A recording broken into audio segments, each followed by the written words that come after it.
Voici les endroits de la planète où sévissent les volcans et les tremblements de terre.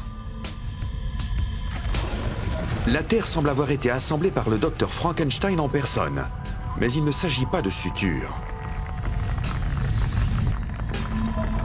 Ce sont les blessures d'une planète qui se déchire, qui saigne, ou qui, par endroits, se fracasse et s'autodévore.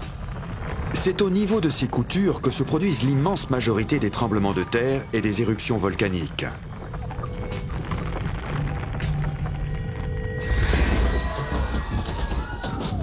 Mais pourquoi la Terre est-elle aussi agitée?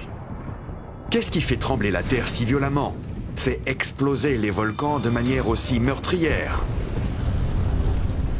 et fait grimper les chaînes montagneuses à des hauteurs aussi vertigineuses? La réponse? La tectonique des plaques. La lave n'est que la partie visible d'un phénomène caché. Le responsable? Le magma en fusion qui se trouve sous la croûte terrestre. La surface du globe est divisée en une dizaine de plaques de tailles différentes qui glissent et s'entrechoquent, telles des autotamponneuses. Les plaques, malgré leur masse énorme, flottent car elles reposent sur un matériau plus dense encore. Les plaques continentales sont plus légères que les autres. Elles sont composées de granit.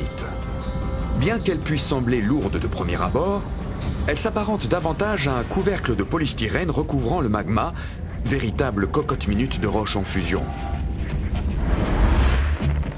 Les délimitations entre les plaques tectoniques sont bien souvent invisibles à l'œil nu, cachées sous les océans.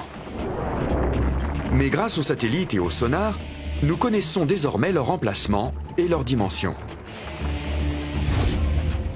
En vidant les océans, nous découvrons une longue dorsale où la Terre se déchire et donne naissance à certaines des montagnes les plus hautes de la planète. Les plaques entrent en collision, s'éloignent et glissent les unes contre les autres. Le magma jaillit afin de combler le vide, formant ainsi une nouvelle croûte. Ce suintement sous-marin est à l'origine de ce que l'on appelle des pilolavas, ou de la lave en coussin. Ce phénomène est observé lorsque la lave brûlante durcit quasi instantanément au contact de l'eau glacée. Le coussin s'allonge au fur et à mesure que la lave jaillit. Certains coussins éclatent lorsque la pression devient trop forte. Les cheminées fumantes qui jalonnent la dorsale sont tout aussi spectaculaires.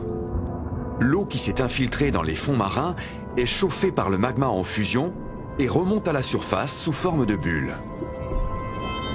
Au niveau des cheminées hydrothermales, l'eau peut atteindre une température de plus de 350 degrés.